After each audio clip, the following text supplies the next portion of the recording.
Hey Delaney, thanks for replying to my video. So, just want to answer the questions that you had about the nonprofit, starting that up, and just kind of how we operate a little bit. So for your first question was about how long it took to establish to get approval for the nonprofit and the application process and all that. So, let's see. So, our very first developmental meeting, really kind of vision casting meeting for Seed to Life International, was in June of 2012, and took us about 6 months to put together our vision, our mission, kind of our initial starting point, and then also working on the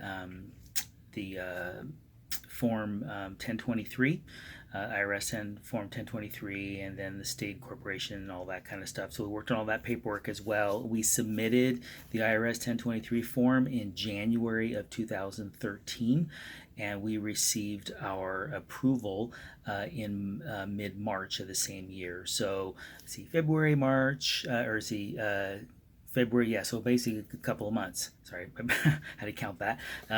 But anyway, so it took about 2 months, which is actually super quick. So typically it could take up to 6 months. And we actually did have a gentleman helping us. Was put in contact with a guy that really helps nonprofits get started. He's done it for over 300 nonprofits, particularly faith-based ones, and so he helped us in terms of just kind of being filling out the form and we filled it out ourselves, but he kind of helped us with answering the questions with some of the key things the IRS was looking for and the answers and things like that, and so in just helping us get those things done first time through without having have to answer any questions from the IRS, all that, and we did so about 2 months. And so the other question was about management. So right now, there is a total of, we have 7 team members. We have 4 board members and 3 additional committee members. But I actually just met a couple weeks ago with a fundraising professional, doing it for like 25 plus years, just kind of get his input. And he highly recommended that we increase our board to over 10 people. And so we're going to be focusing on that as well. But right now we have four board members and 3 additional team members. We are a working board because we're an all volunteer run team. We have a saying in our board, no board members. So everybody, all 4 of us, have a specific role that we play in our function in terms of running the organization, because right now we don't have an executive director, we don't have any operations. Basically all of that is done through the 4 people on our board, and then our 3 support staff as well that help with research and writing and things like that. Volunteers. So, yes, you mentioned about church because we're a faith-based organization. Yes, it's kind of started there. Actually, the initial developmental team came from people that we knew through church and other organizations that knew they would probably have a passion for the vision that we had for Seed to Life. And so it started there, but as we've grown and developed, in fact, the 3 additional support team members that we have all came through volunteer match.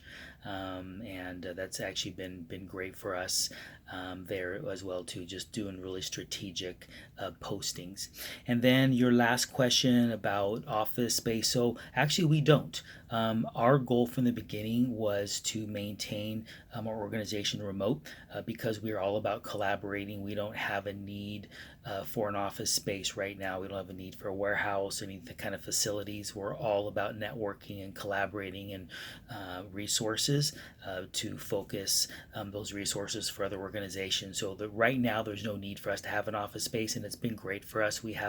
It's really helped us to minimize our expenses, and so the revenues that we have, we can funnel the majority of those to our partnerships and the organizations that we are coming alongside to support. So our real focus was to, from the beginning, was to do that for as long as we can.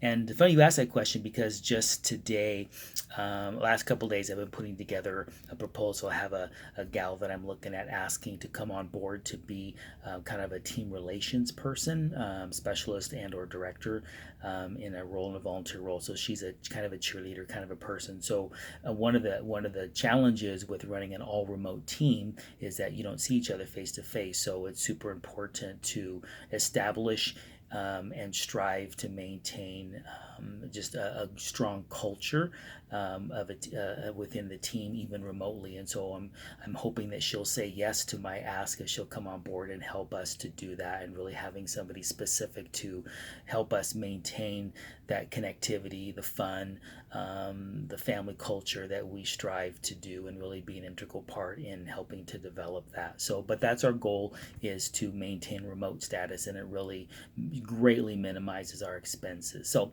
hopefully that answered your questions. Feel free to ask any more if you have them. Thank you for asking, and we'll catch you again soon. Take care.